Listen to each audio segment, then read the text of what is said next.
मित्रांनो, microbiology in Marathi चॅनलमध्ये आपले स्वागत आहे. या व्हिडिओमध्ये आपण रेप्लिकेटिव्ह ट्रान्सपोजम हा जो पॉईंट आहे तो डिस्कस करणार आहोत. आणि ह्या टॉपिक आपण डिस्कस करतो त्याच्या ऑलरेडी नोट्स मी टेलिग्राम चॅनलवरती अपलोड केलेले आहेत आणि टेलिग्राम चॅनलची जी लिंक आहे ते डिस्क्रिप्शनमध्ये मी दिलेली आहे. तर चला तर माझ्या वेळेस सुरुवात करूया. रेप्लिकेटिव्ह ट्रान्सपोजम हे एक ट्रान्सपोजबल एलिमेंटचा टाईप आहे जो की स्वतःला रिप्लिकेट करून घेतो ट्रान्सपोजिशन प्रोसेसमध्ये, जेणेकरून त्याचा रिझल्ट असा होतो की जेणेकरून जास्त प्रमाणामध्ये कॉपीज जे काय असतील रेप्लिकेटिव्ह ट्रान्सपोजेबल एलिमेंट असतील त्याचं प्रोडक्शन होत जाईल आणि त्याचे नंबर ऑफ कॉपीज या जास्त इन्क्रीज होतील.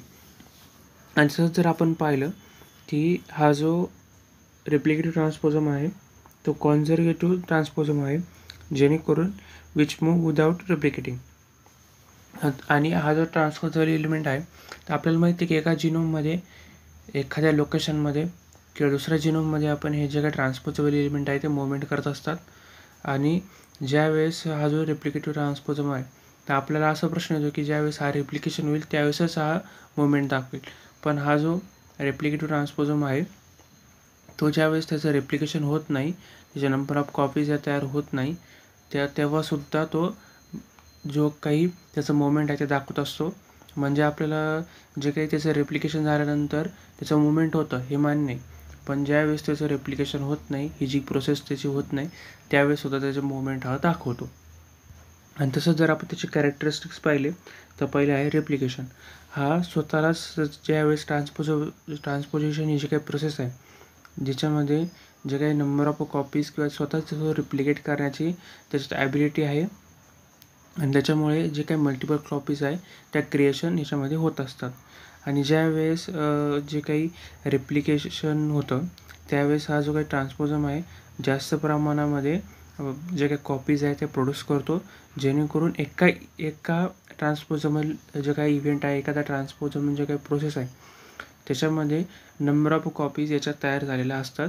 आणि त्यामुळे याचं जे काही मेन जर आपण त्याचं इम्पॉर्टन्स पाहिलं किंवा कॅरेक्टरिस्टिक्स पाहिले की हा स्वतःला रेप्लिकेशन स्वतः करून घेतो. आणि तसंच जर आपण पाहिलं एका ट्रान्सपोजेबल इव्हेंटमध्ये त्याचे नंबर ऑफ कॉपीज या तयार होतात. आणि हा जो काही रेप्लिकेटिव्ह ट्रान्सपोजम आहे आपण एखाद्या new location within the genome आपण हा जे काही इन्सर्ट वगैरे करू शकतो. तर हे त्याच्या मेन कॅरेक्टरिस्टिक्स आहे. तसं जर त्याचं आपण मेकॅनिझम पाहिलं तर 3 स्टेप आहे मेकॅनिझम. प्रत्येक ट्रान्सपोजेबल एलिमेंट आहे त्याचे 3 मेन स्टेप आहे: एक्सेशन, रिप्लिकेशन आणि इंटिग्रेशन. तर पहिल्यांदी जो काही ट्रान्सपोजन आहे तो एक्साईट होतो ओरिजिनल लोकेशनमध्ये. एक्साईट झाल्यानंतर तो रेप्लिकेशन प्रोसेसच्या अंडर जातो. रेप्लिकेशन प्रोसेस अंडर झाल्यानंतर त्याचे मल्टिपल कॉपीज ह्या तयार होतात. मल्टिपल कॉपीज ह्या नंतर जे काही रेप्लिकेटेड ट्रान्सपोजन आहे किंवा न्यू कॉपीज आहे त्या आपण त्या एखाद्या न्यू लोकेशनमध्ये विदिन दी जिनोमच्याच एखाद्या दुसऱ्या लोकेशनमध्ये, म्हणजे एक जिनोम असेल त्याच्यात जर रेप्लिकेशन झाला असेल, रेप्लिकेटिव्ह ट्रान्सपोजमच्या नंबर ऑफ कॉपीज ह्या तयार झाल्या असेल विदिन द जिनोम आपण जे ट्रान्सपरेशन वगैरे असेल किंवा त्याचे मुवमेंट वगैरे आहे ते आपण घडून त्या नवीन ठिकाणी त्याला इन्सर्ट करू शकतो. तर अशा मेकॅनिझमद्वारे जे काही ट्रान्सपोजेबल एलिमेंट असतील किंवा हा जो स्पेसिफिक जो रेप्लिकेटिव्ह ट्रान्सपोजम आहे त्याचं मुवमेंट किंवा त्याचं मेकॅनिझम चालतं.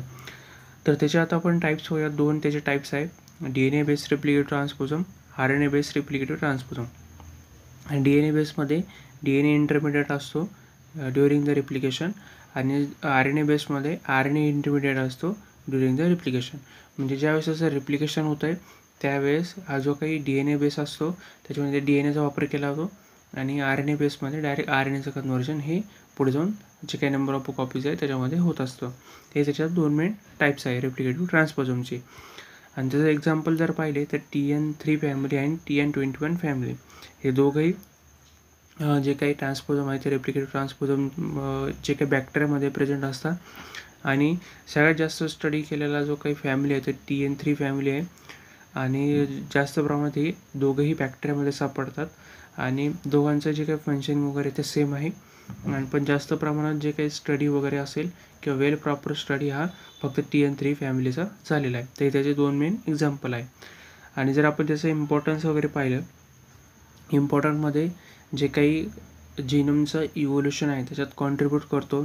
तसंच जे काही जेनेटिक डायव्हर्सिटी आहे ती इन्क्रीज करण्यासाठी, तसंच जे काही नवीन नवीन ॲडॅप्टेशन वगैरे असतील, तसंच इव्होल्युशन वगैरे असेल त्याचा स्टडी करण्यासाठी किंवा एन्व्हायरमेंटल स्टेज जे काही त्याला ॲडॅप्ट करण्यासाठी, आणि जे काही जीन एक्सप्रेशन आहे त्याला इन्फ्लुएन्स करण्यासाठी, आणि वेगवेगळे जे काही इरेग्युलेटरी रिजन आहे त्यात इन्सर्ट करून वेगवेगळे जीन एक्सप्रेशन घडून आणण्यासाठी, इन्फ्लुएन्स करण्यासाठी याचा मदत हा केला जातो.